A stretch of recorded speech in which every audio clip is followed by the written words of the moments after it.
নমস্কার বন্ধুরা, হেসেল বনলক্ষ্মীতে আপনাদের সকলকে স্বাগত। আজ আমি বানাবো সম্পূর্ণ নিরামিষ মোচার কোপ্তা।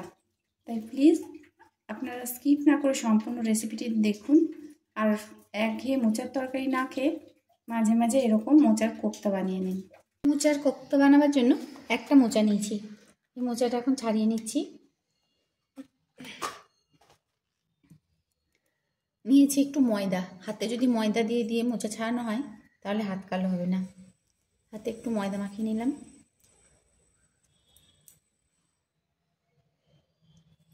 এখন মোচাটা ছাড়িয়ে নিচ্ছি। মোচার এই অংশটা আর এই শিরাটা বাদ দিতে হবে। মোচাটা কালকে কেনা হয়েছিল বলে একটু কালো হয়ে গেছে, তাই আমি এই অংশটুকু বাদ দিয়ে দিচ্ছি।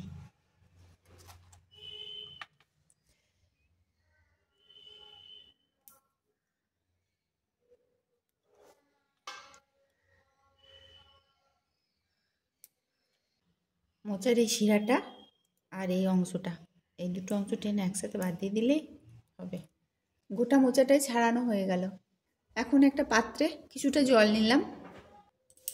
এর মধ্যে দিয়ে দিচ্ছি অল্প হলুদ, অল্প লবণ আর দিচ্ছি একটু তেঁতুল। এখন এর মধ্যে মোচাটা কেটে যদি ফেলি তাহলে মোচা অনেক সময় তেতো হয়, আর এইভাবে মোচা কেটে জলে ভিজিয়ে রাখলে মোচা কখনোই তেতো হবে না। আমি যেহেতু এখানে মোচার কোপ্তা করব, তাই বেশি কুচি করে কাটার দরকার নাই। এইভাবে একটু বড় বড় করে কেটে নিলে হবে। এরকম মোটা করে কেটে নিচ্ছি। এটা আমি পরে বাটবো, তাই কুচি করার দরকার নেই। গোটা মোচাটা কেটে নিয়ে 1 ঘন্টা যদি জলে এইভাবে চুবিয়ে রেখে দিই তাহলে মোচার তেতো ভাবটা চলে যাবে। সব মোচা তেতো হয় না, অনেক সময় অনেক মোচাই তেতো হয়। কোনো রকম রিস্ক না নিয়ে এইভাবে আমি 1 ঘন্টা ভিজিয়ে রাখি। আর কাটার সময়ও হাতে ময়দা বুলিয়ে বুলিয়ে কাটছি, তাহলে হাতটা কালো হবে না।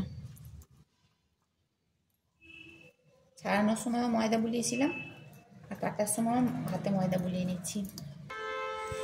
এখন সমস্ত মোচাটা কাটা হলে এই অংশটা কাটার সময় এই সামনে অংশটা বাদ দিয়ে দেবো, আর পিছনে ডাটার অংশটা বাদ দিয়ে একটু মোটা করেই কেটে নেব।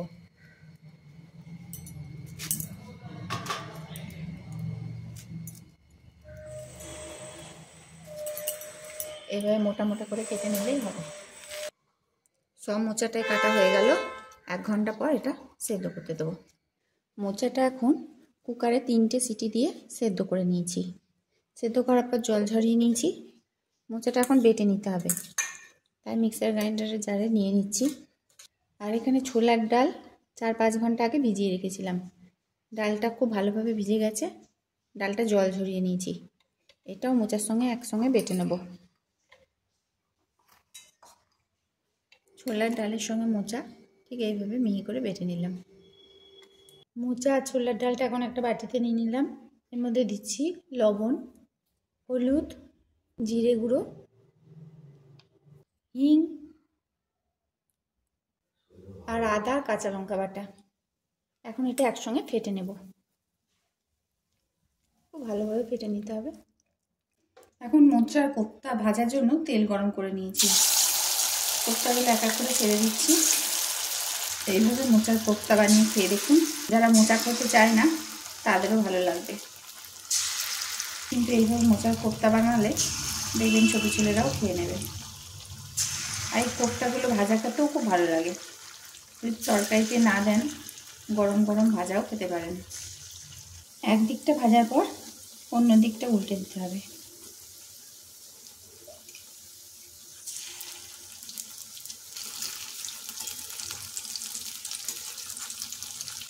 কোপ্তাগুলো উল্টে পাল্টে ভালো করে ভেজে নিলাম। এখন এগুলো তুলে নিচ্ছি।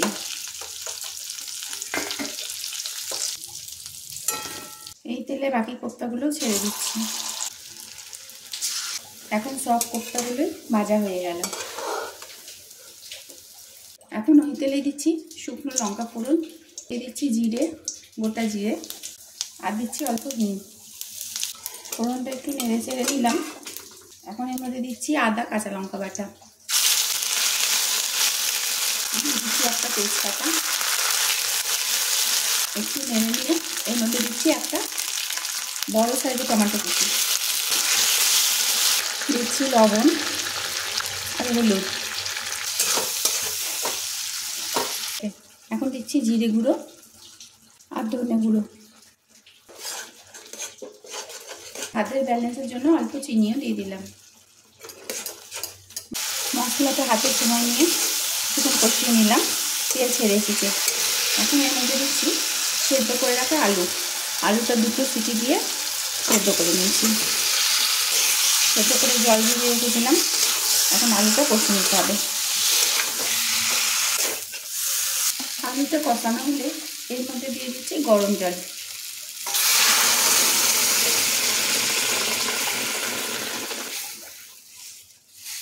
এখন কিছুক্ষণের জন্য এটা ফুটতে দিচ্ছি।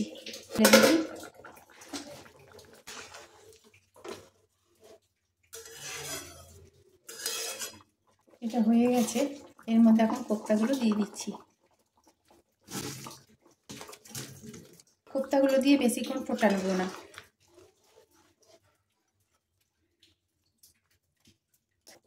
দিয়ে দিচ্ছি ঘি আর অল্প গরম মশলা, ভালো করে মিশিয়ে নিলাম। আপনাদের যদি রেসিপিটা ভালো লাগে তাহলে প্লিজ লাইক শেয়ার করবেন আর চ্যানেলটিকে অবশ্যই সাবস্ক্রাইব করে দেবেন। পাশে থাকা বেল আইকন তার সঙ্গে প্রেস করবেন যাতে আমার নতুন নতুন ভিডিও আপনাদের মোবাইলে আগে পৌঁছায়। সমস্ত রেসিপিটি দেখার জন্য হেসেল বনলক্ষ্মীর তরফ থেকে অসংখ্য ধন্যবাদ।